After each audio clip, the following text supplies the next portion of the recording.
यह आदमी एक सुनसान द्वीप के किनारे पूरी तरह बेहोश पड़ा था। जब उसकी आंख खुली तो उसने खुद को एक सुनसान द्वीप पर पाया। उसकी नजर जहां तक गई वहां सिर्फ और सिर्फ समुद्र ही नजर आ रहा था। लेकिन जैसे ही उसने आसपास देखा उसके रोंगटे खड़े हो गए, क्योंकि उसके साथ ही किनारे पर बेजान पड़े थे। वह भागता हुआ जैसे ही उनके पास पहुंचा वहां वे पहले ही मर चुके थे। अब उसे एहसास हुआ कि वह अकेला ही इस द्वीप पर जिंदा बच पाया, लेकिन उसे यह नहीं पता था कि अब उसकी जिंदगी की सबसे दर्दनाक जंग शुरू होने वाली थी। दरअसल इस आदमी का नाम रॉबिन्सन होता है। कुछ दिन पहले रॉबिन एक समुद्री सफर पर निकला था। वह अपने सब दोस्तों के साथ समुद्री जहाज पर आगे बढ़ ही रहे थे। तभी अचानक एक बहुत बड़े तूफान ने उन्हें चारों तरफ से घेर लिया। उस तूफान की लहरें इतनी खतरनाक थीं कि पूरा का पूरा जहाज उस विशाल समुद्र के बीचों बीच डूब गया। इसके बाद सीन प्रेजेंट में आया, जहां उसने कई गड्ढे खोदे और अपने सब साथियों को दफना दिया। उस सुनसान द्वीप पर रात गुजारने के लिए वह एक ऊंचे दरख्त पर सोता रहा। सुबह होते ही उसकी नजर समुद्र में फंसे उसके अपने जहाज पर पड़ी। वह बिना सोचे पानी में तैरता हुआ उसकी तरफ बढ़ने लगा। काफी मेहनत के बाद आखिरकार वह अपने जहाज तक पहुंचा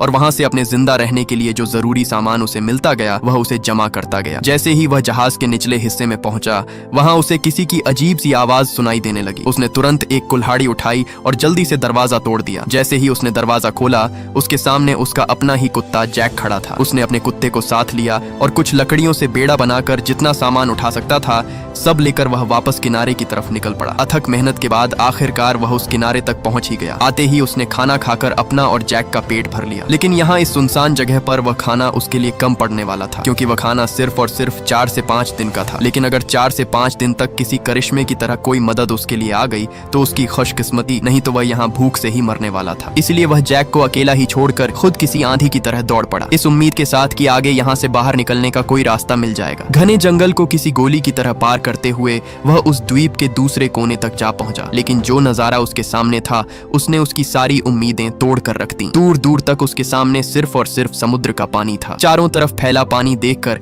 अब उसे लगा कि वह यहाँ से कभी भी नहीं निकल पाएगा। अपने सामने का मंजर देखकर वह पूरी तरह टूट गया। दिन हफ्तों में और हफ्ते महीनों में बदलते गए। उस द्वीप पर रहते हुए उसे कई महीने गुजर चुके थे, लेकिन अभी तक वहाँ से उसे कोई भी जहाज गुजरता हुआ दिखाई नहीं दिया। अब उसे अपनी जिंदगी लगभग खत्म होती हुई नजर आ रही थी। एक दिन रॉबिन अपने कुत्ते जैक के साथ किनारे पर खड़ा था। तभी अचानक जैक जोर जोर से भौंकने लगा। जब रॉबिन की नजर समुद्र पर पड़ी तो सामने का मंजर देखकर उसकी रूह कांप उठी। दूर उसे एक बड़ा जहाज नजर आया जो ठीक उनके सामने से गुजर रहा था। उसे देखते ही रॉबिन तुरंत उसकी तरफ दौड़ पड़ा। रॉबिन अपने हाथ में मशाल पकड़े उसकी तरफ तेजी से बढ़ने लगा। उसने जल्दी से आग जलाने की कोशिश की, मगर शोले उठने में देर लग गई। तब तक जहाज धीरे धीरे दूर होता जा रहा था। घबराहट में उसने राइफल उठाई और कई फायर किए, लेकिन समुद्र की गरजती लहरों ने हर आवाज को दबा दिया। जहाज आगे बढ़ता रहा, मगर पीछे से रॉबिन की वो दर्द भरी आवाज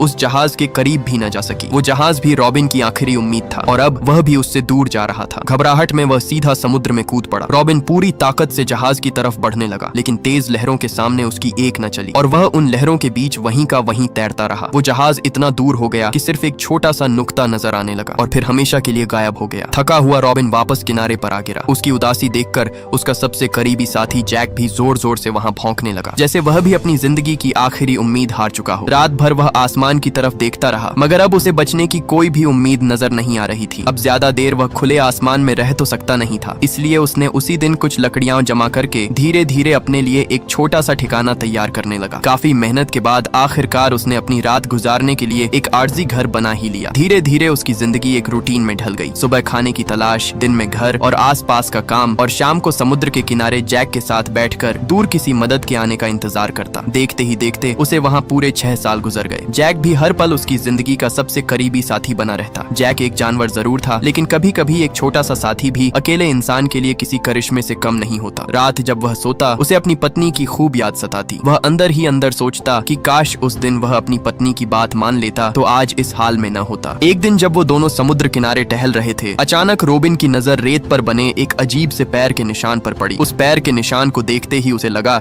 कि शायद यह उसी के पैर का निशान होगा। जब उसने उसे ध्यान से देखा तब उसके होश होश उड़ गए। जिस पैर के निशान को वो देख रहा था वो किसी अनजान इंसान के कदम का निशान था। रॉबिन ने तुरंत राइफल मजबूती से पकड़ी और आसपास नजर घुमाते हुए आगे बढ़ने लगा। वहीं उसका साथी जैक भी बेचैन नजर आने लगा, जैसे उसे किसी अनजाने खतरे का एहसास हो गया हो। कुछ दूर जाने के बाद उन्हें वहां लकड़ी से बनी कई कश्तियां खड़ी दिखाई दी। साफ था जैसे कोई उन्हें कुछ देर पहले ही यहाँ छोड़कर गया हो। अब सवाल ये था, इस सुनसान द्वीप पर आखिर और कौन मौजूद था? उसके दिल में डर और भी बढ़ने लगा, लेकिन फिर भी रॉबिन धीरे धीरे आवाजों की तरफ बढ़ता गया। अपने हाथ में अपनी राइफल थामे उसने एक बड़े दरख्त के पीछे छुपकर जब दूर अपने सामने देखा तो उसकी रूह कांप उठी। सामने लोगों का एक बड़ा झुंड किसी खौफनाक रस्म में मशगूल था। वहाँ कुछ कैद लोग रस्सी से बंधे हुए नजर आ रहे थे। अपने सामने ये देखकर रॉबिन समझ गया कि यहाँ कुछ बहुत बुरा होने वाला है। उसने तुरंत अपनी राइफल रीलोड कर ली। जैसे जैसे वो अपने सामने का डरावना दृश्य देखता गया उसका दिल जोर जोर से धड़कता गया। वो जानता था कि अगर वो पकड़ा गया तो उसकी जान भी खतरे में पड़ सकती है। लेकिन फिर उसकी नजर उन कैद लोगों पर पड़ी। उनकी बेचैनी और मदद की उम्मीद ने उसके अंदर की इंसानियत को जगा दिया, क्योंकि वहाँ खड़े आदिवासी एक आदमी को काटने वाले थे। 6 साल की तन्हाई के बावजूद वो किसी बेकसूर को यूं मुसीबत में छोड़ नहीं सकता था। उसने बिना वक्त गंवाए अपनी राइफल उठाई और मौका देखते ही ट्रिगर दबा दिया। एक तेज गोली निकलकर सीधा एक आदिवासी को जा लगी। उसे गोली लगते ही वो खौफनाक रस्म एकदम अफरा तफरी में बदल गई। सब आदिवासी इधर उधर भागने लगे। हर तरफ चीखने चिल्लाने की आवाजें गूंज उठी। इसी भीड़ का फायदा उठाकर एक बंधा हुआ आदिवासी अपनी रस्सी तोड़कर भाग निकला। भागते भागते वो सीधा रॉबिन के सामने आ गया। उस आदमी को अपनी ओर आता देख रॉबिन घबरा गया। घबराते हुए वो उससे कहने लगा, हम दोस्त हैं, दुश्मन नहीं। मैं तुम्हें कोई भी नुकसान नहीं पहुंचाऊंगा। वो आदिवासी भी अपने हाथ में हथियार लिए उसके पास बढ़ा और एकदम नीचे आकर उसके सामने घुटनों के बल बैठ गया। उसने उसका पैर पकड़ा और सीधा अपने कंधे पर रख दिया, जैसे वो रॉबिन को अपना मालिक समझ रहा हो। रॉबिन हैरान था। उसे बिल्कुल समझ नहीं आ रहा था कि आखिर ये आदिवासी उसका पैर अपने कंधे पर किस लिए रख रहा है। लेकिन अगले ही पल उसने अचानक रॉबिन की राइफल उठा ली। उस आदिवासी ने राइफल उठा तो ली थी, मगर वो उसे चलाना नहीं जानता था। ये देखते ही रॉबिन समझ गया कि वो उसे कोई नुकसान नहीं पहुंचाएगा। उसने तुरंत कहा, मेरी गन मुझे वापस दो, मैं तुम्हें कोई नुकसान नहीं पहुंचाऊंगा। जब उस आदिवासी ने उसकी कोई बात नहीं सुनी तब उसने अपने पास रखा बचा कुचा खाना निकाला और नीचे एक पत्थर पर रख दिया। इशारों ही इशारों में रॉबिन ने उसे समझाने की कोशिश की कि वो उसकी मदद करना चाहता है। ये देखकर आदिवासी घबराते हुए घूर घूर कर रॉबिन की तरफ देखने लगा। जब उसे यकीन हो गया कि सामने खड़ा रॉबिन उसे मारने नहीं बल्कि उसकी मदद करना चाहता है, तब वो आदिवासी डरते हुए पास रखे खाने की तरफ बढ़ने लगा। मगर उसी वक्त झाड़ियों से कुछ हमलावर आदिवासी बाहर निकल आए। रॉबिन ने मौका देखते ही एक आदिवासी को वहीं पर ढेर कर डाला। लेकिन इस बार रॉबिन की खुशकिस्मती थी कि मौके पर वो आदिवासी भी उसकी मदद के लिए खड़ा हो गया। उसने एक ही झटके में वहाँ मौजूद हमलावर आदिवासी को मौत की नींद सुला दिया। कुछ ही लम्हों में वहाँ खतरा टल गया। लड़ाई खत्म होने के बाद जब रॉबिन ने पीछे मुड़कर देखा तो वो आदिवासी अपने हाथों मारे हुए आदिवासी के शरीर के टुकड़े खा रहा होता है। अपने सामने ये मंजर देखकर उसके रोंगटे खड़े हो गए। उसे समझ आ गया कि जिस आदिवासी की उसने जान बचाई वो कोई आम आदिवासी नहीं बल्कि एक आदमखोर कबीले से ताल्लुक रखता है। रॉबिन की घूरती हुई आंखें जब उस आदिवासी ने देखी तो वहीं से वो दुम दबाकर भाग निकला। रॉबिन बिना वक्त गंवाए अपने ठिकाने की तरफ दौड़ पड़ा। वो अपने ठिकाने पर आते ही अपनी हिफाजत मजबूत करने में लग गया। उसने अपनी सुरक्षा के लिए घर के चारों तरफ जाल फैलाना शुरू कर दिए। रॉबिन ने चारों तरफ नुकीली लकड़ियां गाड़ दी, कई जालों और रुकावटों का इंतजाम किया। अपने सबसे खतरनाक हथियार में उसने बहुत सारी गोलियां भर दी ताकि खतरा आते ही वो अपनी जान की हिफाजत कर सके। अपनी जान की हिफाजत के लिए वो कई महीनों तक लगातार एक ही जगह पर छुपा रहा। दिन हो या रात वो हर वक्त चारों तरफ नजर रखता ताकि कहीं आदिवासियों का कोई झुंड उसका शिकार करने उस तक पहुंच न जाए। मगर अजीब बात ये थी कि महीने गुजर गए और किसी भी आदिवासी ने अपना बदला लेने के लिए उस पर हमला नहीं किया। आखिर एक दिन उसने फैसला कर लिया कि अगर खतरा उसके पास नहीं आ रहा तो वो खुद उसका पता लगाएगा। रॉबिन अपने हाथ में अपनी राइफल पकड़े अपने साथी जैक के साथ जंगल की गहराइयों की तरफ निकल पड़ा। धीरे धीरे वो घने जंगल से आगे बढ़ता जा रहा था, लेकिन कुछ ही आगे आने पर अचानक उसका पैर नीचे फैलाए गए जाल पर पड़ गया। उस जाल में फंसते ही वो उल्टा लटकने लगा। अब वो वहाँ बुरी तरह फंस चुका था। उसका साथी जैक भी डर के मारे उसकी मदद किए बिना ही वहाँ से उल्टे पैर भाग निकला। रॉबिन वहाँ अपनी मदद के लिए चिल्लाता रहा, तभी घने जंगल से वही आदिवासी बाहर आ निकला। उसने आते ही रॉबिन को घूरना शुरू कर दिया। उसने डरते डरते रॉबिन की नीचे गिरी राइफल उठा ली। उस अनोखी राइफल को देखकर उस आदिवासी के चेहरे पर ऐसी मुस्कान फैल गई जैसे उसे कोई अनमोल खजाना मिल गया हो। उल्टा लटका हुआ रॉबिन समझ गया कि यही उसके पास मौका है। उसने तुरंत किसी तरह अपना चाकू निकाला और खुद से बंधी रस्सी को बीच से काट डाला। आजाद होते ही उसने अपनी राइफल सीधा उस पर चला दी जो उसे छूती छूती आगे निकल गई। आदिवासी एकदम से चौंक गया। वो समझ गया कि ये छोटा सा हथियार उसके लिए बहुत खतरनाक है। रॉबिन ने उसे दिखाने के लिए अपनी राइफल ऊपर दरख्त पर बैठे पक्षियों पर चला दी, जिससे एक पक्षी वहीं पर ढेर हो गया। अपने सामने ये सब देखकर उस आदिवासी ने भी लकड़ी का एक टुकड़ा उठाया और इतने सही निशाने से फेंका कि वो सीधा अपने निशाने पर जा लगा। लगा। तब रोबिन को एहसास हुआ कि ये आदिवासी सिर्फ ताकतवर ही नहीं बल्कि काफी होशियार भी है। धीरे धीरे दोनों के बीच फिर से भरोसा पैदा होने लगा। आखिर उसने उसे अपने घर ले जाने का फैसला कर लिया। उस रात दोनों ने साथ बैठकर खाना खाया और शायद पहली बार इस सुनसान द्वीप पर रोबिन बेचारे को तन्हाई थोड़ी कम महसूस हुई। लेकिन भरोसे के साथ साथ डर भी अभी बाकी था, इसलिए उसने एहतियातन उसे बांध कर रखा। मगर अगली सुबह कुछ अजीब हुआ जिसने सब कुछ बदल कर रख दिया। आंख खुलते ही रोबिन ने देखा कि वो आदिवासी ठीक उसके सामने खड़ा है। न उसके चेहरे पर गुस्सा था और न ही भागने की कोशिश, बल्कि वो आदिवासी उसके लिए सुबह का खाना लेकर आया था। ये मंजर देखकर रोबिन का शक धीरे धीरे खत्म होने लगा। उसने तुरंत उसे आजाद कर दिया और पहली बार उसे एक दोस्त की तरह देखा। उसी दिन उसने उसका नाम हंटर रख दिया। वक्त के साथ दोनों की दोस्ती और भी मजबूत होती गई। रोबिन ने हंटर को अपनी भाषा सिखानी शुरू की और हैरत की बात ये थी कि हंटर बहुत जल्दी सीखने लगा। कुछ ही महीनों में दोनों एक दूसरे की बातें समझने लगे। अब वो आदिवासी सिर्फ एक अजनबी नहीं रहा बल्कि इस सुनसान द्वीप पर रोबिन का सबसे करीबी साथी बन चुका था। वो घर के काम से लेकर शिकार तक हर जगह रोबिन का साथ देता। धीरे धीरे दोनों की जिंदगी पहले से बेहतर होने लगी। एक शाम दोनों आग के पास बैठे बातें कर रहे थे। गुफ्तगू के दौरान जिंदगी और दुनिया को देखने के नजरियों पर बात शुरू हो गई। हंटर की सोच और तजुर्बे रोबिन से काफी अलग थे। दोनों ने एक दूसरे को समझाने की कोशिश की, लेकिन धीरे धीरे बात बहस में बदल गई। गुस्से में रोबिन ने हंटर को एक ऐसा लफ्ज कह दिया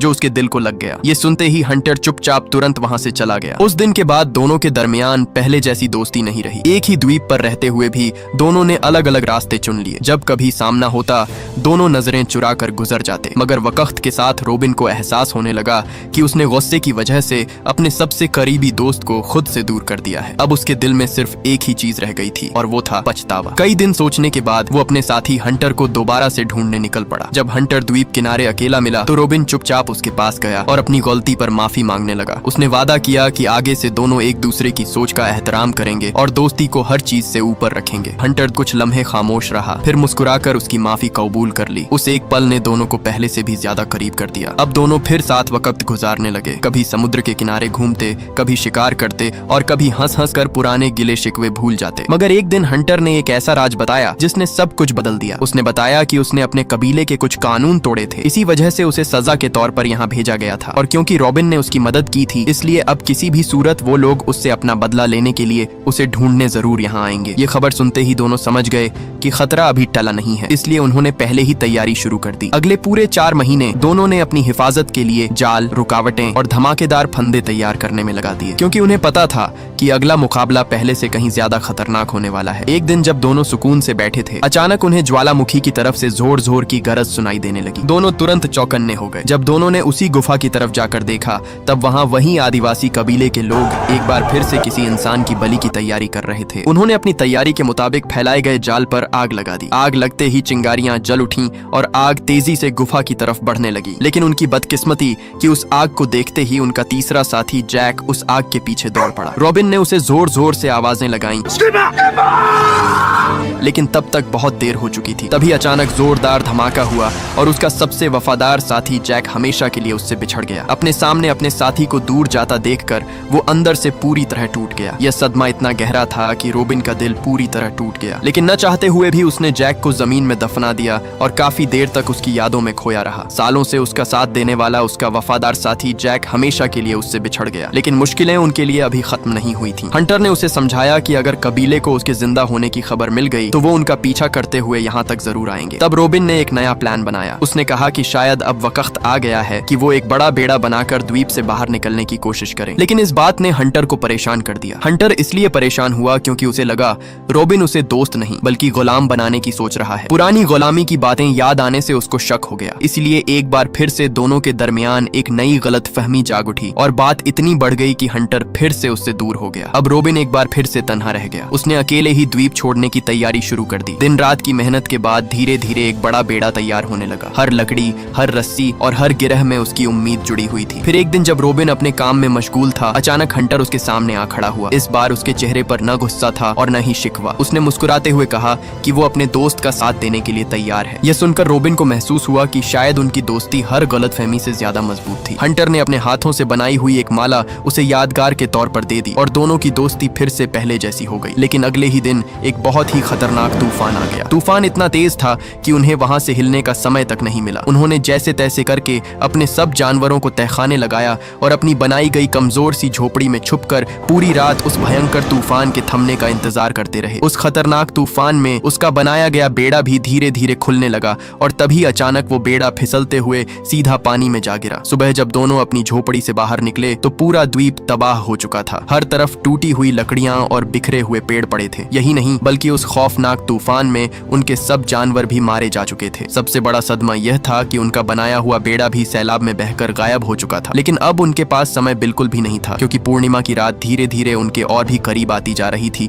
और कबीले के आदमखोर लोग किसी भी समय वापस आ सकते थे। इसीलिए दोनों ने मिलकर पूरे द्वीप को एक जंग का मैदान बना दिया। हर जगह छुपी हुई रुकावटें और जाल लगा दिए गए। रोबिन ने अपने शातिर दिमाग से एक ऐसा हथियार तैयार किया जो छुपकर हमला कर सकता था और हर रास्ता जाल से भर दिया गया। पूर्णिमा की रात रोबिन ने अपना पूरा रूप बदलकर खुद को कबीले जैसा दिखने वाला आदमखोर बना लिया। फिर उसने अपनी बांसुरी बजाकर उन्हें अपने फैलाए गए जालों की तरफ खींचना शुरू किया। शुरू में सब कुछ प्लान के मुताबिक चल रहा था। जब सब आदिवासी लोग जैक की कब्र के पास पहुंचे, वहां उन्होंने सब कुछ खोद डाला। अपने सामने ये मंजर देखकर उसका गुस्सा फूट पड़ा। जब सब आदिवासी लोग उसकी झोपड़ी के आसपास पहुंचे, उसने तुरंत अपने फैलाए हुए जाल की रस्सी काट डाली और अगले ही पल पूरा मैदान अफरा तफरी में बदल गया। जैसे जैसे सब जाल खुलते गए, सब आदिवासी लोग जालों में फंसते गए। उधर सब आदिवासी जैसे ही उनके घर की तरफ बढ़े, अचानक एक बहुत बड़ा धमाका हुआ। घर के साथ साथ सब आदिवासी वहीं ढेर हो गए। दोनों को लग रहा था अब जीत उनकी है, लेकिन अगले ही पल कुछ आदिवासी लोग घने जंगल से बाहर आ निकले और एक तीर सीधा रोबिन को जा मारा। हंटर से अपने साथी को तड़पता हुआ देखा नहीं गया। उसने तुरंत अपनी कुल्हाड़ी सीधा उस आदिवासी के सर पर दे मारी,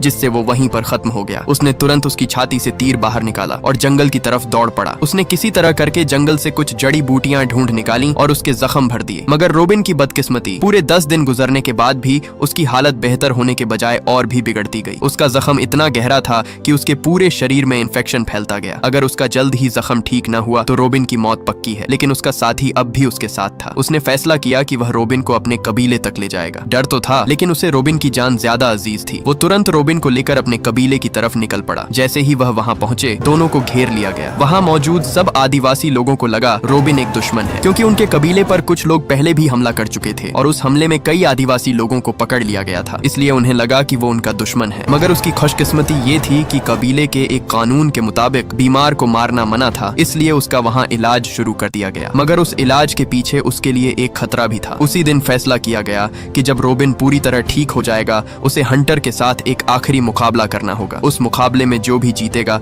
वही जिंदा बच पाएगा। पूरे 6 दिन बाद वो लम्हा आ ही गया जब रोबिन और हंटर दोनों एक दूसरे के सामने जंग के मैदान में खड़े थे। नीचे उनके तेज आग भड़क रही थी। अगर जरा सा भी हिले तो सीधा आदिवासी लोगों का खाना बनना तय था। अब फैसला दोनों दोस्तों के बीच था, या तो दोनों ही मर जाएं या कोई एक जीतकर जिंदा रहने का फैसला करे। दोनों की सांसें तेजी से धड़क रही थीं। तभी अचानक दोनों के बीच मुकाबला शुरू हो गया। दोनों एक दूसरे को हराने में लग गए, लेकिन जख्मी होने की वजह से रोबिन ज्यादा देर तक हंटर के सामने टिक नहीं पाया और अचानक उसके हाथ से उसका चाकू नीचे जा गिरा। अब लड़ने का उसके पास कोई और मौका नहीं था, इसलिए वो हंटर से कहने लगा, मुझे मार दो, मैं अब और जिंदा नहीं रह सकता। लेकिन आगे से हंटर ने उसे मारने से साफ साफ मना कर दिया। लेकिन अगर उसने उसे न मारा तो दोनों का मरना तय था, इसलिए न चाहते हुए भी हंटर उसे खत्म करने के लिए तैयार हो गया। इससे पहले हंटर रोबिन को मार पाता, अचानक हवा में गोली उड़ती हुई सीधा हंटर को जा लगी। गोली लगते ही हंटर रोबिन की बाहों में गिर पड़ा। पल भर में सब कुछ बदल गया। रोबिन का सबसे बड़ा सहारा उसी लम्हे उससे छिन गया। अचानक वहां बड़ी तादाद में वही लोग फिर से आदिवासी लोगों पर हमला कर चुके थे। उन सब लोगों ने पूरा आदिवासी कबीला अपने कब्जे में ले लिया। वक्त गुजरता गया। लगभग 28 साल बाद रोबिन किसी तरह उस द्वीप से बाहर निकल ही आया। उसे जिंदगी वापस मिली